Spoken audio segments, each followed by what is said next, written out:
என்னைக்காவது நீங்க செக்ரட்டரியேட் போயிருக்கீங்களா? இப்ப தலைமைச் செயலர் போயிருக்கீங்களா? போன வாட்டி போனீங்களா? நன்றாக சிந்தித்து பாருங்கள் தோழர்களே.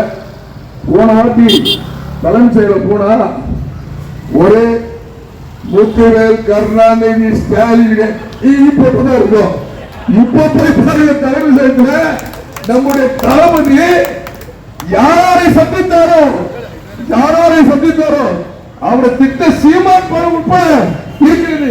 என்ன நண்பரே, அத்தனை பேருடைய படத்தையும் தலைமை செயலர் வைத்து அழகு பார்க்கின்ற புரட்சி தலைவர் என்னுடைய தளபதி. எல்லாரும் போய் சொல்ல, நீங்க பாத்துட்டீங்களா?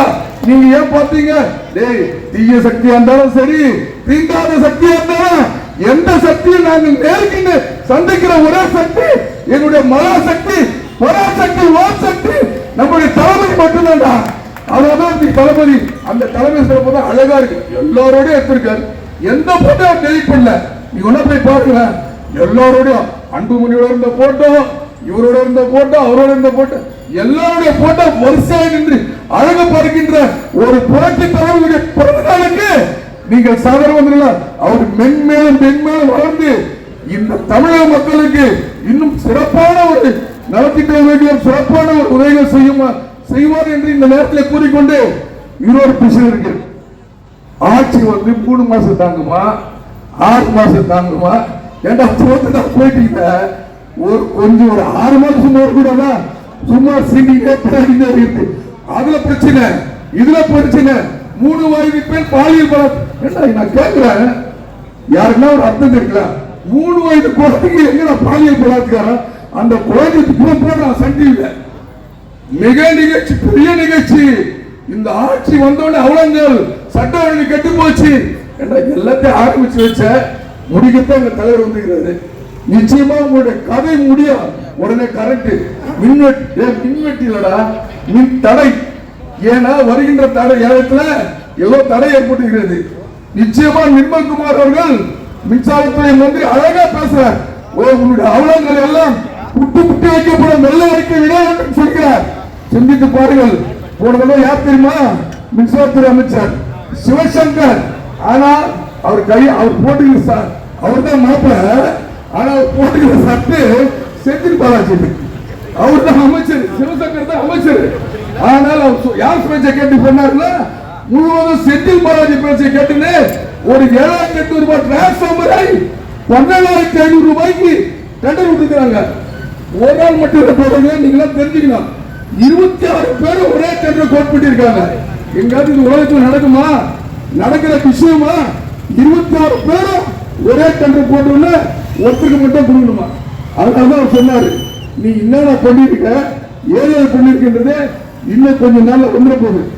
70,000 பேர் வேலை செய்ய வேண்டிய நிறுவனத்தில், இன்னும் தேவைப்படுகின்ற நிறுவனத்தில் மின்சாரத்துறையில ஆளே போடாம காப்பாற்றிருக்காருங்க.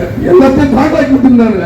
அதுக்கெல்லாம் ஒரு முற்றுப்புள்ளி வைக்கும் விதத்தில் நம்முடைய மின்சாரத்துறை நிர்மல்குமார் அவர்கள் நிச்சயமாக அதுக்கான ஏற்பாடு செய்து கொண்டிருக்கிறார். மிக விரைவில் அதற்கான ஒரு தீர்வு இருப்போம். நான் ஏன் பொருளாதார சொல்றேன்னா, தளபதி சாதாரண போல மந்திரி. நல்லா நினைச்சு பாருங்க, கட்சிக்காரர் உழைத்தவர் வேலை செய்யணும் அத்தனை பேரையும் மந்திரிகளாக பார்த்து அவங்க நாணயமிக்கவர்களாக இருக்க வேண்டும் என்பதற்காக போட்டிருக்கார். அடுத்தது கனிமவளத்துறை பார்த்தீங்கன்னா சும்மா சூப்பரா வேலை செய்யற போல யாரு? நம்ம டி.கே. பிரபு போறாரு. சின்ன பையன் ஓடாது, கலப்பையில இருந்தா ஓட முடியாது. எங்களை போய் ஆரம்ப மந்திரியா இருந்தா ஓடனா உட்காந்துருவோம். லாரி மேல ஏறாரு. உனக்கு கொடுக்கப்பட்ட அளவு 20 டன், நீ 50 டன் சரகை எடுத்துக்கொண்டு போகிற நிறுத்தா. உடனே இரவுல போய் பார்க்கிறார். அந்த மாதிரி ஆற்றல் மிக்க செயல்களை அமைச்சராக போட்டிருக்கின்ற நம்முடைய அன்பு தளபதிக்கு பிறந்தநாள் வருகின்ற 22. அதனால இந்த அளவுக்கு மக்கள் நீங்கள் எல்லாம் எதிர்பார்க்கின்ற, மக்கள் எதிர்பார்க்கின்ற அத்தனை உதவிகளும் படிப்படியாக நம்முடைய தலைமைகள் நிச்சயமாக செய்வார், ஏமாற்ற மாட்டார். ஏன்னா அவர் சொல்றாரு, நான் பேசுவது கிடையாது, செயல் மட்டும்தான். ஏன் சமீபத்தில் நீங்க டெல்லிக்கு போனாரு, இது வரைக்கும் எவ்வளவு பேசிருக்கீங்களா? நம்முடைய புரட்சி தலைவருக்கு பேசுறாரு. இன்னும் அத்தனை பேர் இந்த நிதி ஆயோக் கமிட்டி, நிதி ஆயோக் யாருக்கும் தெரியாது. இப்ப எல்லாரும் போகிறார் டிவியை. 1.5 லட்சம் பில்லியன் டாலர் பணம் வேணும் இந்த தமிழ்நாட்டை நான் 2035 உயர்த்தி காட்டுகிறேன் என்று பொருளாதார நிபுணராக பேசுகிறார்.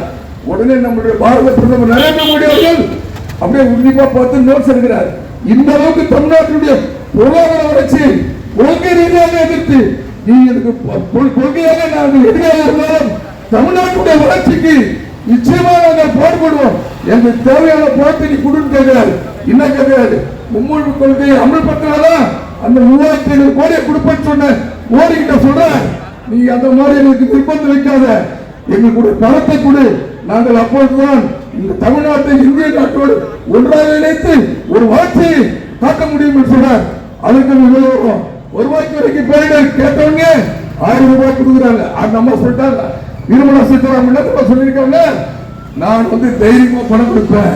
ஏன்னா ஆட்சியில் புரட்சி தளபதி விஜய் அவர்கள் சூடு கரெக்டா ஒரு பைசாவை சூடு பண்ண மாட்டாரு, கன்றுக்கு எத்தனை பைசா விலை வைப்பாரு.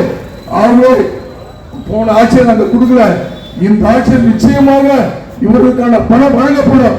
இன்னைக்கு கூட பாத்தீங்களா, ஒரு ராணுவ வீரர் சி சக்கர விருது வாங்கி ராணுவ வீரர் அழைத்து நம்முடைய அமைச்சர் கூட இருக்கார். அவருக்கு 48 லட்சம் ரூபாய் பணத்தை கொடுத்து அழகு பார்த்த தளபதி தான் நம்முடைய புரட்சி தளபதி. யாரும் அவரை அசைச்சு கூட பார்க்க முடியாது. இன்று சொல்லுகிறேன், புரட்சி தலைவர் எம்ஜிஆர் மாதிரி ஊரோடு இருக்கிறவரை நம்முடைய தளபதி தான் நிரந்தர முதலமைச்சர் கூறிக்கொண்டு வருங்காலத்திலே நீங்கள் அத்தனை பேரும் இன்னும் இருக்கு. தாம்பரமும் பல்லாயிரத்திலையும் பஞ்சாயத்து ராஜ் தேர்தல் வரப்போகிறது. இந்த உள்ளாட்சி தேர்தலிலே நம்மளுடைய அத்தனை வார்டுகளிலும் கிட்டத்தட்ட இப்ப 70 வார்டு உள்ளாட்சியிலும் நல்லாட்சி தர வேண்டும். அந்த உள்ளாட்சியும் நல்லாட்சி தர வேண்டும் என்றால் வருகின்ற உள்ளாட்சியிலே இந்த பகுதியிலே வேட்பாளராக கட்சி யாரை காட்டுதோ அவர்கள் நிச்சயமாக நீங்கள் வேலை செய்தால் வெற்றி பெற வேண்டும். ஏன்னா உள்ளாட்சியில் ஒரு ஆளு அதிகாரத்தில் ஒரு ஆள் இருந்தா சண்டை பாத்தீங்களா, மேயர் பிரியாம என்ன சொல்றாங்க, கட்சிகளை கொடுக்கும்போது நம்மளுடைய பதவிக்கிட்ட கொடுக்கல. ஆகவே ஆளுகின்ற கட்சி இருக்கிற இடத்துலதான் மாநகராட்சி இருக்க வேண்டும். அப்போதான் திட்டங்கள் சேரும், அப்போதான் ஒழுங்கான சாலை கிடைக்கும், அப்போதான் ஒழுங்கான தண்ணீர் கிடைக்கும், அப்போதான் நமக்கு தேவையான அத்தனை கிடைக்கும். ஆகவே வருகின்ற உள்ளாட்சியிலே நீங்கள் அத்தனை பேரும் தமிழக வெற்றி கழகத்தின் சார்பாக யாரை கை காட்டுகிறார்களோ நிச்சயமாக தாம்பரம் பல்லாவரமும் 70 வார்டு இருக்கு, 70 வார்டு தேவை. இன்னொரு டீம் ஏதாவது பண்ணாங்கன்னா ஒரு 80 வார்டு போலாம். ஆகிய வந்திருக்கின்ற தோழர்களே மனதில் வைத்துக் கொள்ளுங்கள். வருகின்ற காலங்களிலே நாம் ஒற்றுமையாக இருந்து இந்த ஆட்சியை செம்மைப்படுத்தி உங்களுக்கான நலத்திட்டு உதவிகள் கொஞ்சம் லேட்டாக நிச்சயமாக வரும். தளபதி போய் சொல்ல மாட்டார், இப்பதான் வெள்ளைக்கு ரெடி பண்ணிட்டு இருக்காங்க. அனைவரும் ஓரிரு வாரத்தில் வெள்ளைக்கு வந்துவிடும். ஆகவே நீங்கள் எதிர்பார்க்கின்ற தளபதியுடைய பிறந்தநாள் வெகு சிறப்பாக நடைபெற்றுக் கொண்டிருக்கிறது. ஆகவே ஒரு காலத்திலும் இந்த நிகழ்ச்சி தொடரும், தமிழகத்தில் தொடரும், தாம்பரத்தில் தொடரும். ஆகவே வந்திருந்த உங்கள் அத்தனை பேருக்கும் புரட்சி தலைவர் 100 ஆண்டு காலம் வாழ்க வாழ்க என்று வாழ்த்தி எனக்கு வாய்ப்புக்கு நன்றி கொடுத்த அத்தனை பேருக்கும் நன்றி கூறி விடைபெறுகிறேன். நன்றி நன்றி, வணக்கம். இந்த நேரத்தில் உங்களுடைய மகளிர் சார்பாக நிர்வாகி சார்பாக சகோதர அத்தனை பேர் சார்பாக என்னுடைய வாழ்த்துக்கள். என எனக்கு 66 வயசு, எனக்கு வாழ்க்கைக்கு வயது இருக்கிறது. நிச்சயமாக நீ இந்த வாழ்க்கையில ஒரு மிகப்பெரிய பொருளாதார வளர்ச்சி இன்னும் மென்மேலும் பல நலத்திட்ட உதவிகளை இந்த நகர மக்களுக்கு செய்ய வேண்டும். கொஞ்சோண்டு எங்க பகுதியில செய், அப்போதான் எங்களுக்கு ஒரு தாமரை புள்ளி செய்யும் போது உங்களுடைய தெரிவித்துக் கொண்டு தோழர்களே, இந்த நலத்திட்ட உதவியோடு முடியல, நன்றாக தெரிந்து கொள்ளுங்கள். இந்த தமிழகத்திலே என்ன மாதிரி ஆட்சி நடைபெற்றுக் கொண்டிருக்கிறது. பொன்விழா காணவிருக்கின்ற நம்முடைய புரட்சி தலைவர் அவர்களுடைய பிறந்தநாள். ஏன் நம் பிறந்தநாளுக்கு மாதிரி ஒன்றாக தெரியுங்களா?